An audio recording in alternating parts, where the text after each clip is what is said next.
Somewhere in the folds of East Tennessee, there is a cabin where the last sound you hear before sleep is not a television and not a highway. It is water. A creek moving over stone a few feet from the back porch, doing the same thing it has done for 10,000 years. And here is the strange part. That cabin, and dozens like it, has spent time on the open market for less than the price of a two-bedroom condo in most American cities. Today, we are going creek hunting in the Smokies. For a long time, people asked us to do this one. You wanted the cabin videos to leave the mountaintop and come down to the water. You were right. The Mountain View cabins are beautiful, but a view is something you look at. A creek is something you live with. It changes with the rain. It freezes at the edges in January. It fills with children in July.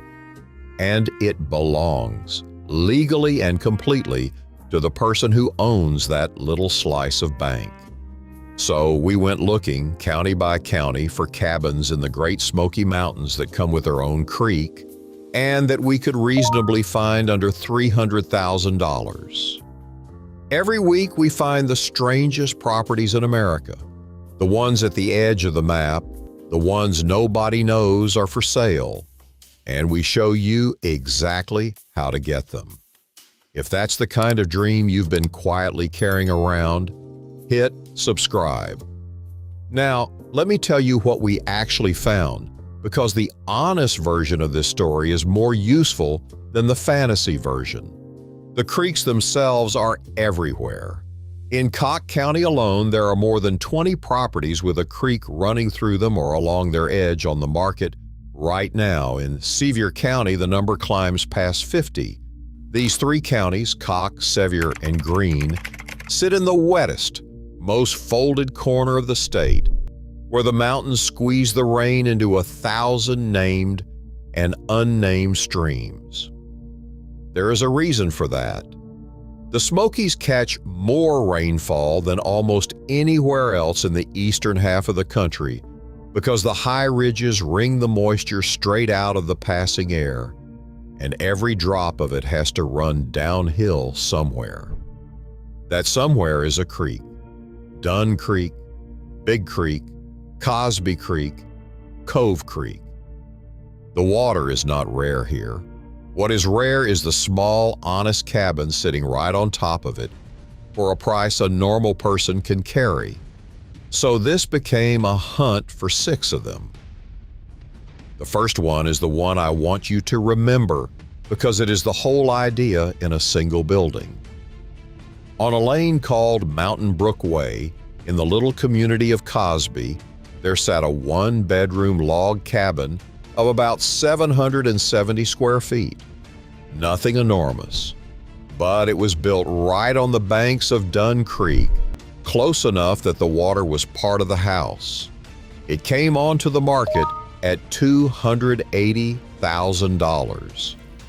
Cosby is the quiet back door to the national park, the side almost nobody photographs, and this cabin proved the whole premise. A real creek, a real cabin, a real price. When people picture living on water, they picture a lake, something big and flat and expensive. But a creek this size is a different kind of company.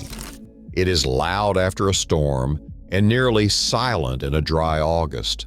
And either way, it is yours, the whole run of it that touches your land, to wade in and fish and listen to for the rest of your life.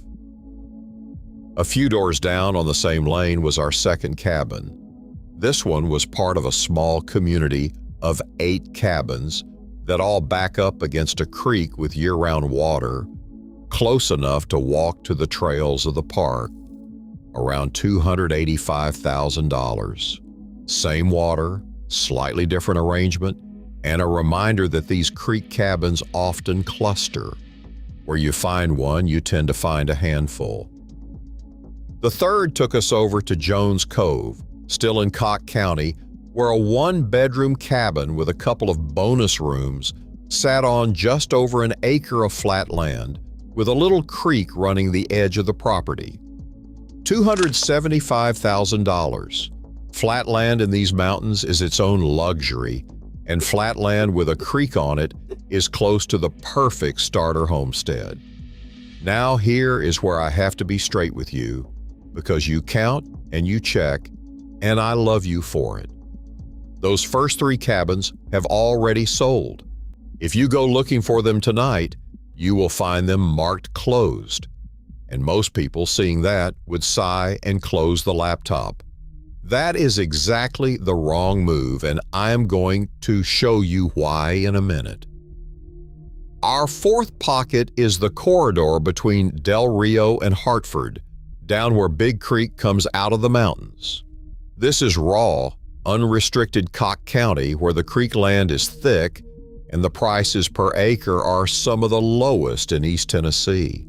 You will find cabins and small homes here threaded along the water, and this is the stretch to watch if you want acreage and a creek and you are patient. The 5th pocket is the one almost nobody in the cabin world talks about, and it is my favorite tip in this entire video. Drive north to Greene County around the town of Greeneville. It is less than an hour from the park. It is farm country turning to foothills, and the waterfront property there has been averaging around $266,000. That is the whole listing, not just the creek.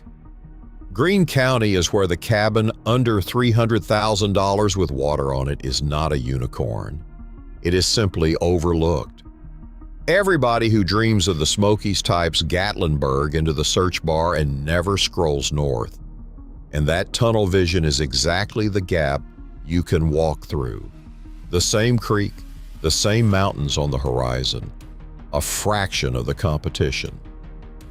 The 6th and final pocket brings us back to Sevier County, the beating heart of Gatlinburg and Pigeon Forge.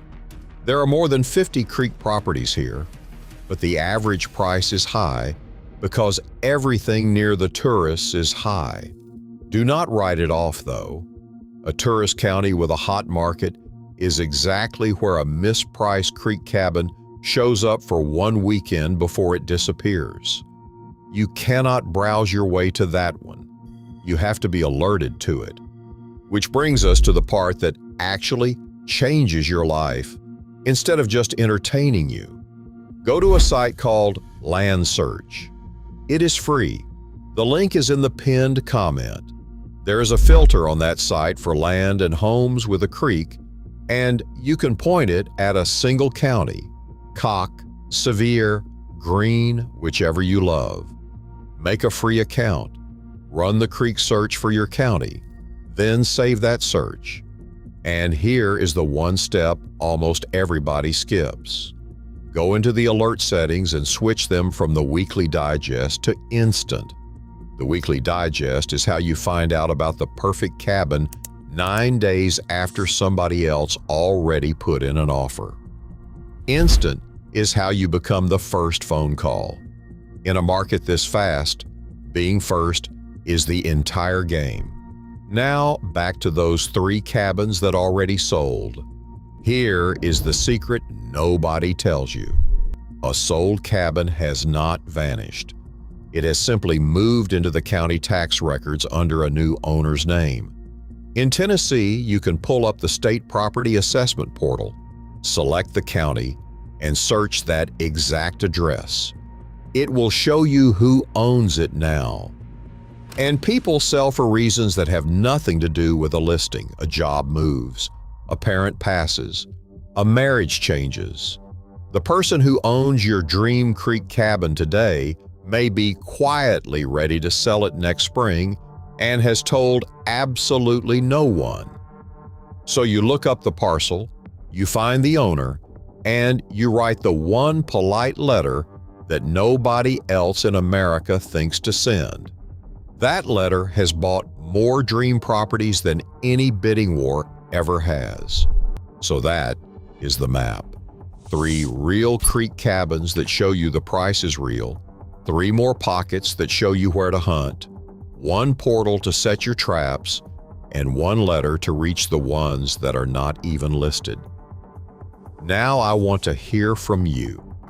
Out of all of them, the cabin right on the banks of Dunn Creek, or the quiet acre in Jones Cove, or the overlooked farmland water up in Greene County, which creek would you want falling asleep to at night? And what is the very first thing you would build on the bank the day you got the keys?